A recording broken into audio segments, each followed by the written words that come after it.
ہمارے YouTube channel کو subscribe کریں اور ساتھ ہی بیل آئیکن کو ضرور دبائیں تاکہ ہر نئی ویڈیو سب سے پہلے آپ تک پہنچے۔ شکریہ۔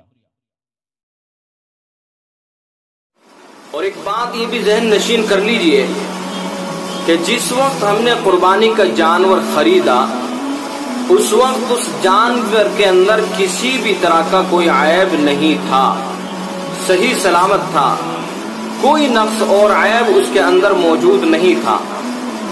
لیکن قربانی کے جانور کو خریدنے کے بعد اس کے اندر کوئی عیب پیدا ہو گیا تو اب اس جانور کا کیا حکم ہے؟ اس جانور کی قربانی درست ہوگی یا نہیں ہوگی؟ تو اگر خریدتے وقت جانور صحیح سالم تھا لیکن بعد میں عیب دار ہو گیا تو مالدار پر اس کے بجائے دوسرے صحیح سالم جانور کی قربانی لازم ہے۔ ایسا جانور جس کو خریدا اور خریدتے وقت وہ صحیح سالم تھا تو اس کے بعد اس کے اندر کوئی نقص اور عیب پیدا ہوا تو اب حکم ہے کہ اگر وہ قربانی کرنے والا مالدار ہے جس کے اوپر قربانی واجب ہے تو اس کی جگہ اسے دوسرا صحیح سالم جانور لانا ہوگا اور اس کی قربانی کرنی ضروری ہوگی۔ اور اگر فقیر ہے یعنی اس کے اوپر قربانی واجب نہیں تھی، اس نے ویسی جانور لے لیا تو اسی عیبدار جانور کی قربانی کر سکتا ہے، دوسرے جانور کی قربانی اس پر لازم نہیں ہے۔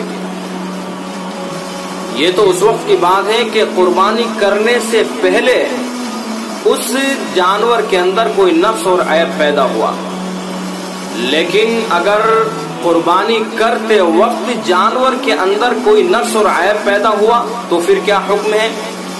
جو جانور پہلے صحیح سالم تھا لیکن قربانی کے لیے کوشش کرتے وقت اچھل کود وغیرہ کی وجہ سے عیب دار ہو گیا، یعنی اس کو گراتے ہوئے، جیسے بہت سے جانور اس وقت اچھل کود کرتے ہیں، بھاگنے کی کوشش کرتے ہیں، تو اس وقت اگر اس کے اندر کوئی عیب پیدا ہوا تو اس کی قربانی میں شرعاً کوئی حرج نہیں ہے۔